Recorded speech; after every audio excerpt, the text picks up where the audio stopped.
ICC ex serviceman विभाग के chairman सेवानिवृत्त कर्नल रोहित चौधरी ने आज शिमला में वन रैंक वन पेंशन और अग्निवीर योजना को लेकर प्रधानमंत्री नरेंद्र मोदी पर निशाना साधा है। कांग्रेस मुख्यालय में पत्रकार वार्ता के दौरान रोहित चौधरी ने कहा कि Modi one rank one pension पर झूठ बोल रहे हैं। मंडी में भी इसको लेकर झूठ परोसा गया।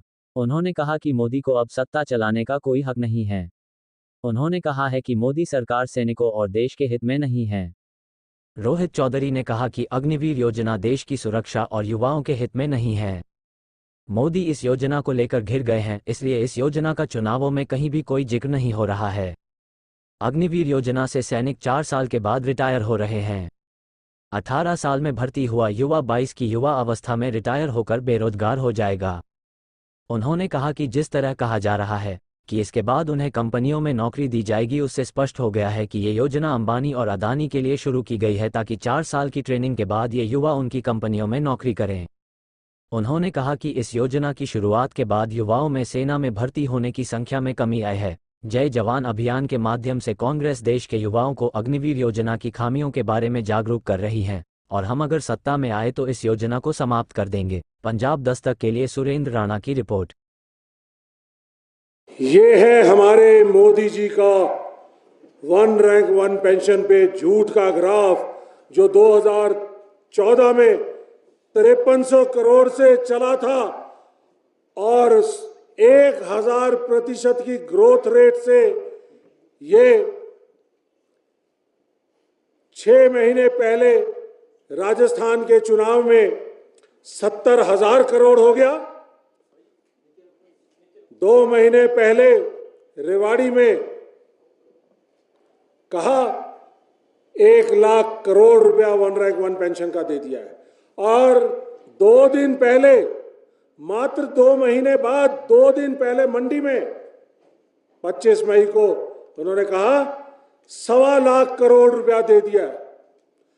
तो इनकी झूठी वाणी आप देख सकते हैं किस तरह से ये अपने देश के लोगों को बरगला रहे हैं, सैनिकों को, पूर्व सैनिकों को और देश की सुरक्षा को बरगला रहे हैं।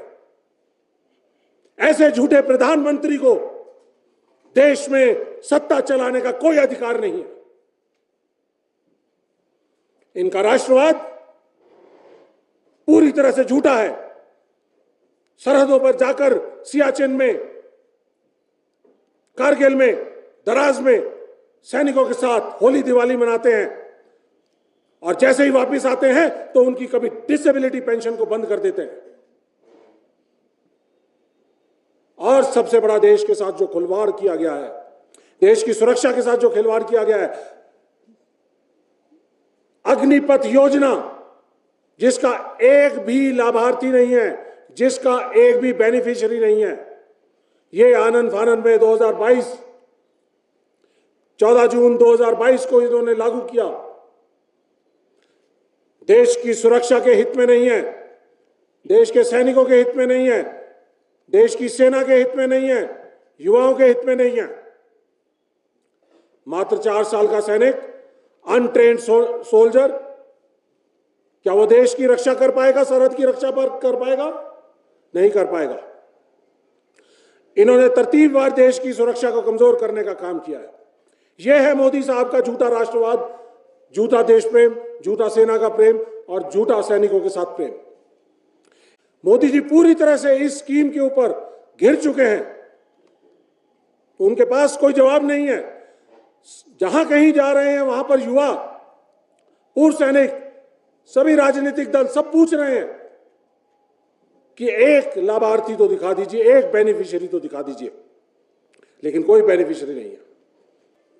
आपने 4 साल मात्र इसलिए किया क्योंकि आप अपने देश के जो पूंजीपति है, साथी है अपने अडानी और अंबानी, जो पहले से सिक्योरिटी इंडस्ट्री के अंदर आ चुके हैं, आपने इस इंटरव्यू के अंदर, मैं आपको इंटरव्यू की कॉपी दूंगा, इंटरव्यू के अंदर उन्होंने कहा कि इन युवाओं को 4 साल सेना में काम करने के बाद इनको पैरामिलिट्री फोर्सेस के अंदर 10% आरक्षण दे देंगे और पुलिस ऑर्गेनाइजेशन के अंदर उनको एब्जॉर्ब किया जाएगा। लेकिन आज तक एक भी नोटिफिकेशन नहीं हुआ। 2 साल हो गए। एक भी नोटिफिकेशन नहीं है। ये 4 साल के बाद वो जो वापस आएंगे, रिटायर होकर आएंगे, 18 साल की उम्र में भर्ती होंगे, 22 साल की उम्र में रिटायर हो जाएंगे, तो उसके बाद वो कहां जाएंगे? उनका भविष्य अंधकार में है। आप कहते हैं 10% रिजर्वेशन, कहां रिजर्वेशन है? कोई नोटिफिकेशन दिखाइए। फील्ड है हमारे पूर्व सैनिक, उनके लिए 7,82,000 पद आज भी खाली हैं। क्यों नहीं भरे? क्यों हमारे इस पूर्व सैनिकों को इंडस्ट्रीज के चौखटों पे, इंडस्ट्रीज के सामने सिक्योरिटी का काम करना पड़ रहा है? यही काम ये अपने अग्निवीर से रिटायर हुए जवानों के साथ करेंगे।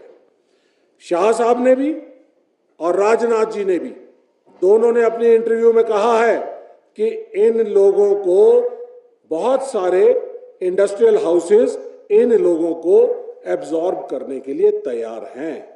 तो इसका मतलब, और उन्होंने साथ साथ ये भी कहा कि सरकार के खर्चे पे ट्रेन हो जाएंगे और 4 साल के बाद प्राइवेट इंडस्ट्रीज के अंदर, सिक्योरिटी इंडस्ट्रीज के अंदर इनको ले लिया जाएगा।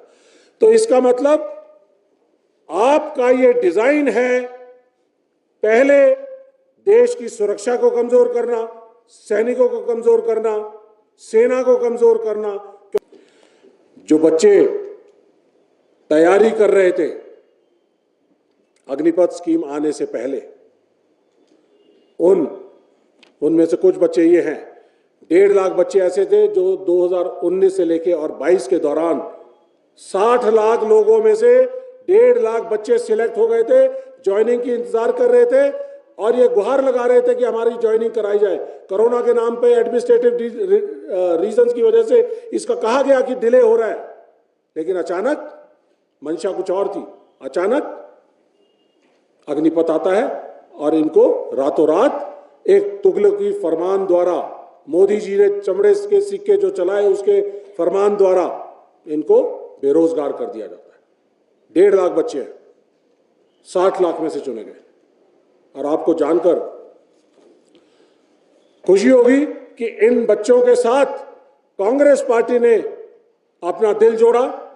हम लोगों ने 1 साल से इनके साथ लड़ाई लड़ रहे हैं। तो जय जवान कैंपेन हमने जनवरी में चलाई, जनवरी से लेकर आज तक चला रहे हैं। इस जय जवान कैंपेन का मुख्य मकसद कि इन 1.5 लाख युवाओं को रुकी हुई जो भर्ती प्रक्रिया थी उसको पूरा किया जाए।